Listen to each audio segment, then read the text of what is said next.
Hello everyone, welcome to today's tutorial where I show you how to practice a brand new chord.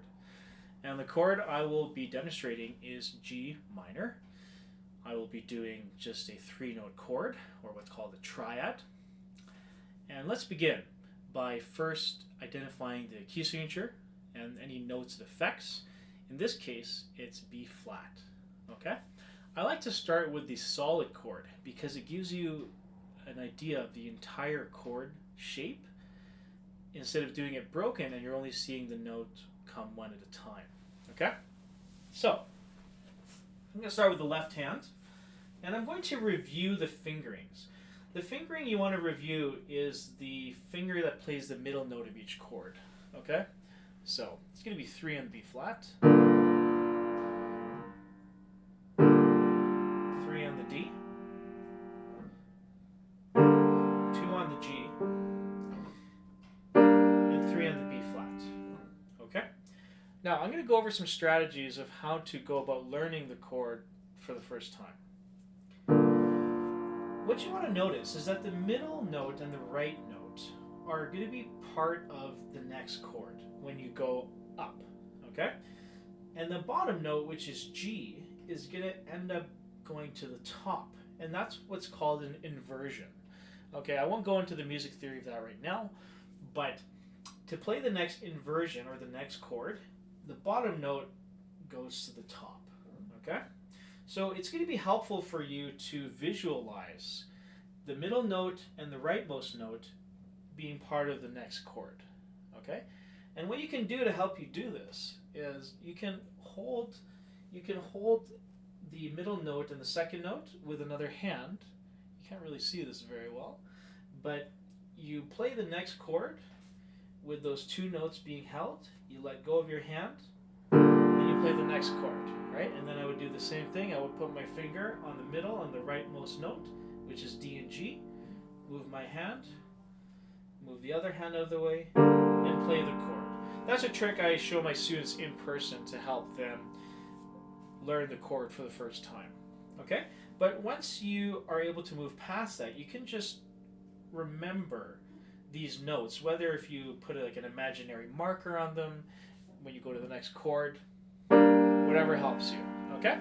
So, following the principles of the scale tutorial that I taught yesterday, you want to practice one direction only until you reach a confidence level of at least 90% and ideally to full confidence 2 times. Okay? So pause as many times as you need in order to play the note with the right fingering and, well, that you play the right note in the first place, right? So, now if you hesitate or you put the wrong finger, just take time to correct your fingering, make sure you think about the right finger, and then play the note. So don't correct yourself after you've played it, but correct yourself before you play it, right?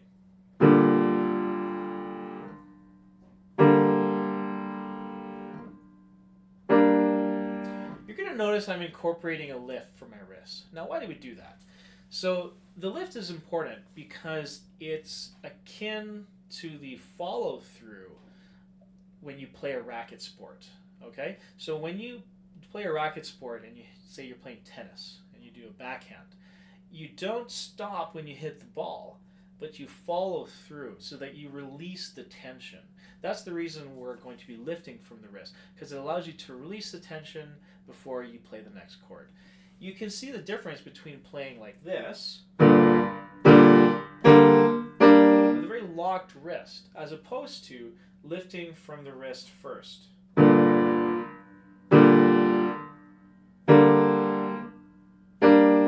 Okay? A few more important considerations.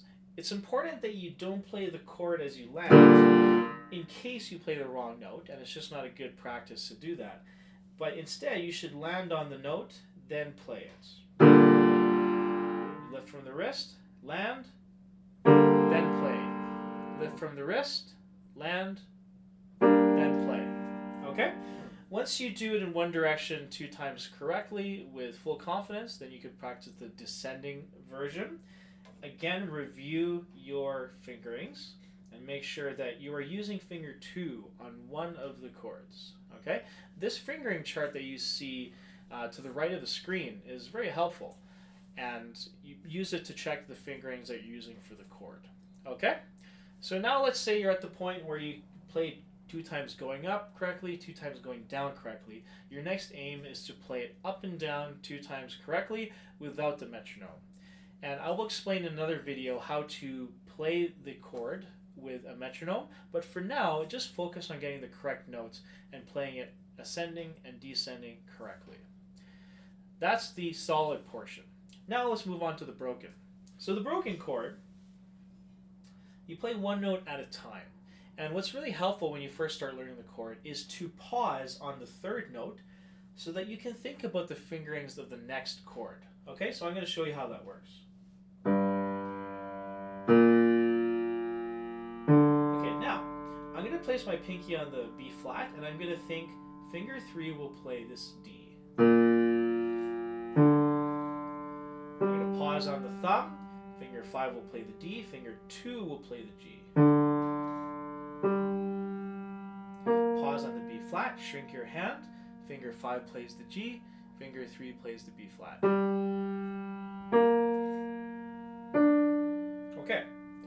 So you want to follow the same methodology, the same steps for practicing the broken chords, which is to do it 2 times correctly going up, then 2 times correctly going down, and then you're going to want to play it 2 to 3 times correctly going up and down. Okay? And that's just for one hand. So you're going to follow the same process for the right hand, and I will outline those steps in the video. So that concludes today's tutorial. We didn't cover how to use the metronome, just how to start learning the notes and to go about practicing. In another video, I will show you how to find tempos for your solid and broken chords so that you can use that as a way to get them faster. Hope that helps, and as always, happy practicing. Leave your comments and your questions on the comments below. Thank you.